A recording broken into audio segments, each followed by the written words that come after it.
l'Association européenne des droits de l'homme, pour la défense des droits de l'homme, a émis le 15 novembre un rapport sur les violences subies par les populations roms en Europe. La EDH veut fermement condamner ces violences. Comme l'a expliqué Mme Vergiat, dans sa volonté de résoudre cette situation, la Commission européenne a lancé le projet de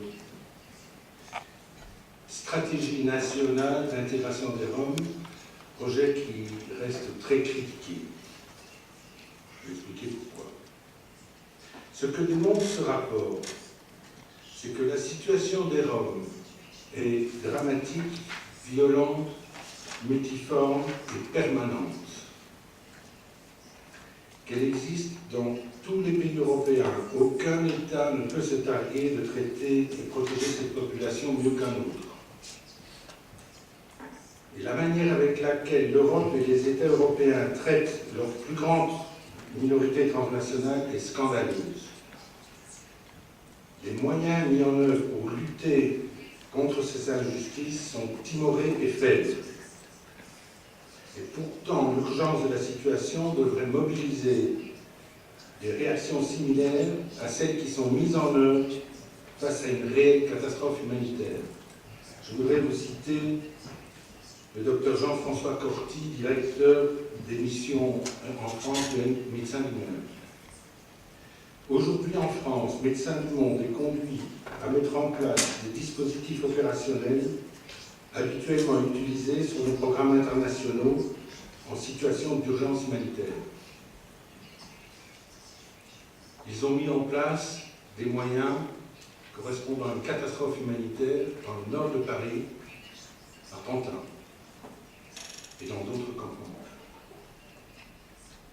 Ce rapport n'a pas la volonté d'être exhaustif ni complet, mais il faudrait dégager une vue d'ensemble démontrant la gravité de la situation actuelle. Il est organisé en 3 chapitres. Le premier concerne les violences d'État, le second les violences provoquées par des citoyens, et le troisième les violations des droits économiques et sociaux. Les violences d'État englobent les actions des autorités politiques, les expulsions forcées, les destructions de biens, la privation de liberté, le harcèlement des forces de l'ordre, l'incitation au racisme, la stérilisation illégale, la ségrégation dans les espaces publics et d'autres. Et en commettant eux-mêmes ces violences ou en les tolérant, les États créent un climat d'impunité et de racisme qui ouvre la porte à des violences physiques commises contre les Roms par des personnes non roms et qui contribuent à la banalisation de ces violences raciales, ce que j'appelle le racisme ordinaire. Et l'exacerbation du racisme conduit à de fortes tensions entre les populations roms et non-roms dans toute l'Union européenne. Ce qu'on a pu observer dans certains pays comme la Hongrie se vérifie aussi aujourd'hui en France et en Italie.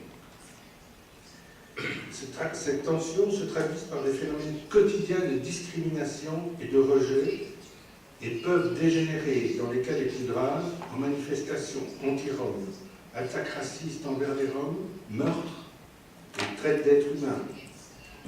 Et souvent les Roms ne portent pas plainte car ils craignent des représailles à la fois de la part des coupables et de la police. Il y a donc fort à penser que la réalité des violences commises envers les Roms par leurs concitoyens est sous-estimée. En ce qui concerne la violation des droits économiques et sociaux, les droits au logement est violé par les expulsions forcées, les problèmes de ségrégation des enfants à l'école. Au niveau de la santé, le constat que l'espérance de vie des Roms est de 15 ans inférieure à la population majoritaire et les chiffres élevés de chômage parmi la population rom comparée aux populations majoritaires. Je n'aurai pas de mots assez durs pour dénoncer les positions laxistes des États quand elles ne sont pas volontaires, tout comme la soi-disant impuissance de la Commission européenne à faire respecter les traités européens. Le Parlement européen tente de réagir, mais reste peu efficace. Le Conseil de l'Europe tente de réagir, mais reste impuissant.